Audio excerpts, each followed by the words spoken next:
Ապահովագրական ընկերությունները մշակել են առողջապահական նոր փաթեթներ, առաջարկելու համար այն քաղաքացիներին, որոնք եկամուտները հայտարարագրելուց հետո կորոշեն սոցիալական կրեդիտներ ստանալ առողջության ապահովագրության գծով։ Ինչպես հայտնի է, հայտարարագիր լրացրած քաղաքացիներին տրվում է տարեկան մինչև 100,000 դրամի փոխհատուցում, կրթական կամ առողջապահական մի շարք ծախսերի ուղղությամբ։ Ապահովագրության դիմաց փոխհատուցումը մինչև 50,000 դրամ է։ Հնարավորությունը նոր չէ, բայց այս տարի վերաբերում է շատ ավելի մեծ թվով մարդկանց, ինչն էլ նշանակում է, որ ավելի շատ է հետաքրքրել ապահովագրական կազմակերպություններին։ Այդպիսի ընկերություններից մեկի գլխավոր գործադիր տնօրենը սոցիալական կրեդիտները նաև առողջության ապահովագրության դեպքում նախատեսելու կառավարության այս քայլը դրական է գնահատում։ Կարծում է, սա կարելի է համարել համընդհանուր պարտադիր ապահովագրությանը նախապատրաստվելու փուլ։ Սա կարող ենք դիտարկել ընդհանուր պարտադիր բժշկական ապահովագրության որպես նախնական զրո փուլ, քանի որ այս ծրագրին կարող են մասնակցել Հայաստանում բոլոր եկամտահարկ վճարող անձինք, ֆիզիկական անձինք, որոնց քանակը 800,000 եւ ավել անձ է կազմում։ Որպես պիլոտային նաև փուլ, որպեսզի քաղաքացիները տեսնեն իրենց փորձով ինչպես է աշխատում բժշկական ապահովագրությունը, թեկուզ ինչ-որ փաթեթներով։ Հաշվի առնելով այս ուղղությամբ սոցիալական կրեդիտի չափն ու այն, որ Հայաստանում ամենաշատ տարածվածը սրտանոթային եւ օնկոլոգիական հիվանդություններն են, այս ընկերությունը փաթեթները հիմնականում մշակել է ըստ առանձին հիվանդությունների, այսինքն քաղաքացին կարող է ընտրել քաղցկեղի կամ սրտի հիվանդություններին վերաբերող ընդլայնված փաթեթ եւ տվյալ հիվանդություններին առնչվող բոլոր ծախսերը կհոգա ապահովագրական ընկերությունը։ Սա փոխհատուցման ենթակա է, այս մեկի համար դու պետք է վճարես։ Նման խոսակցություններ Արևշատ Մելիքսեթյանի վստահեցմամբ չեն լինելու։ Այո, փաթեթները մշակված են նենց, որպեսզի մարդ ապահովագրվելուց արդեն այդ խնդիրները չունենա։ Ընդհուպ, եթե ունեցել է քրոնիկ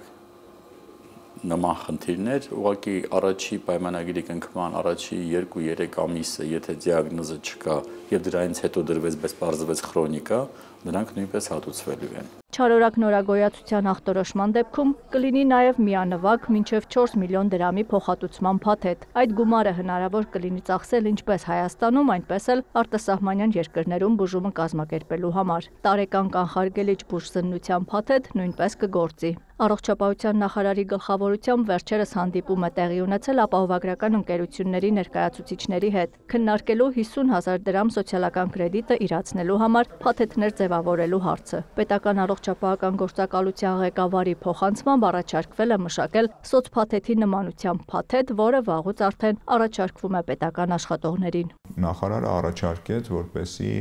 այդ ապահովագրական ընկերությունների կողմից ներկայացվեն նմանատիպ փաթեթներ, որոնք ավելի ընկալելի կլինեն քաղաքացիների համար եւ նաեւ մեր պատրաստակամությունը հայտնեց աջակցել եւ խրախուսել քաղաքացիներին ձեռք բերել այդ ապահովագրական փաթեթները։ Նախարարությունն առաջարկել է նաև ստոմատոլոգիական ծառայությունները նույնպես ներառել ապահովագրական փաթեթում, չնայած որ սոցիալական կրեդիտի մեկ առանձին ուղղություն էլ այժմ արդեն ստոմատոլոգիան է, այսինքն քաղաքացիների ընտրությամբ 50,000 դրամ սոցիալական կրեդիտը առողջապահության ոլորտում կարող է վերադարձվել ոչ միայն ապահովագրության, այլև ստոմատոլոգիական ծառայությունների գծով։ Եթե ստոմատոլոգիական ծառայություններն են ներառվում այս ապահովագրական փաթեթում, բնականաբար ապահովագրական փաթեթը շատ ավելի գրավիչ է դառնում եւ չնայած ուրեմն սոցիալական կրեդիտի շրջանակներում ընդամենը մինչև 50,000 դրամի չափով կարող են յետ ստանալ առողջապահական ծախսերի դիմաց, սակայն ամեն դեպքում այդ ծառայությունները կարող են ավելի ընդգրկուն լինել եւ փաթեթի արժեքը պարտադիր չէ որ լինի հենց կոնկրետ 50,000 դրամ, հա, դա կարող է լինել շատ ավելի մի փոքր նաեւ ավել, ուղղակի քաղաքացիները կարող են ստանալ մինչև 50,000 դրամի չափով։ Նախարարությունը միայն առաջարկում է, ընդունել թե ոչ ապահովագրականների որոշելիքն է։ Զուտ նախարարությունը որպես նաև մասնագիտական հանրույթի կարծիքի ձևավորման տեսանկյունից կարևորում է, որպեսզի այն փաթեթները, որոնք որ կձևավորվեն առողջապահական, դրանք ներառեն հիմնականում այն ուղղությունները, այն ծառայությունները, որոնք որ ինչ որ ձևով նաև առաջնահերթ են, հա, մեր քաղաքացիների համար։ Եկամտային հարկ վճարած ու հայտարարագիր լրացրած անձը սոցիալական կրեդիտները կարող է ստանալ ինչպես իր, այնպես էլ ընտանիքի անդամների համար ձեռք բերված ծառայությունների համար։ Իհարկե կարևոր պայման է, որ վճարումները կատարված լինեն անկանխիկ եղանակով։ Ինչպես ստանալ սոցիալական կրեդիտը պետական եկամուտների կոմիտեի պաշտոնյան մանրամասնում է, դրա համար անձը նախ պետք է կատարած լինի ծախսը։ Այսինքն կրթության ոլորտում կրթության ծախս կատարած լինի, առողջապահության ոլորտում առողջապահական ծախս կատարած լինի։ Որպեսզի կարողանա կրեդիտը հետ ստանալ, ծառայություն մատուցող կազմակերպությանը պետք է դիմի եւ այդ կազմակերպությունից պահանջի, որ դուրս գրվի հաշիվ։ Հաշիվը դուրս է գրվում e-invoicing համակարգի միջոցով, նույնպես ավտոմատ եղանակով է դուրս գրվում, էլեկտրոնային, PEC-ի համակարգում լրացվում է ինքնաշխատ։ Պետք է ներկայացնի համապատասխան փաստաթղթեր,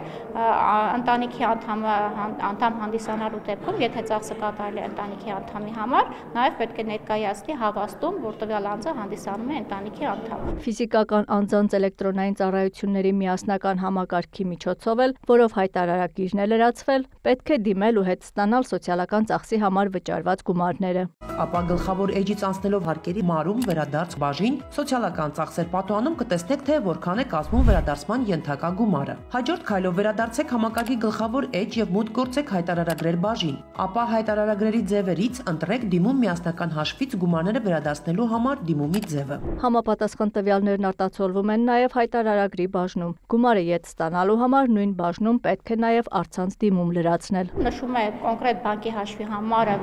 որ հաշվին է ուզում, որ գումարը վերադարձվի, եւ 2 աշխատանքային օրվա ընթացքում գումարը փոխանցվում է տվյալ անձի հաշվի համարին։ PEC տվյալներով 2025 թվականի մարտի 12-ի դրությամբ ապահովագրական փաթեթի գծով սոցիալական կրեդիտ է ստացել ընդամենը 130 անձ։ Նրանցից 43-ը 2023 թվականի համար, երբ հայտարարագրման համակարգը նոր էր ներդրվել, իսկ 2024-ի համար 87 անձ։ 23-ի տվյալով ընդհանուր գումարը կազմել է ավելի քան 2 միլիոն դրամ, 24-ի համար ավելի քան 4 միլիոն 330 հազար։ Ստոմատոլոգիական ծառայության ուղղությամբ վերադարձված սոցիալական կրեդիտներ դեռ չկան, որովհետև այդ շրջանակը կառավարությունն ընդլայնել է այս տարի։ Աննա Զախարյան, Մհեր Կիրակոսյան, Արամ Հարությունյան, Ռաֆիկ Սողոմոնյան և Մուշեղ Մանվելյան, Կիրակնորյալ լուրեր։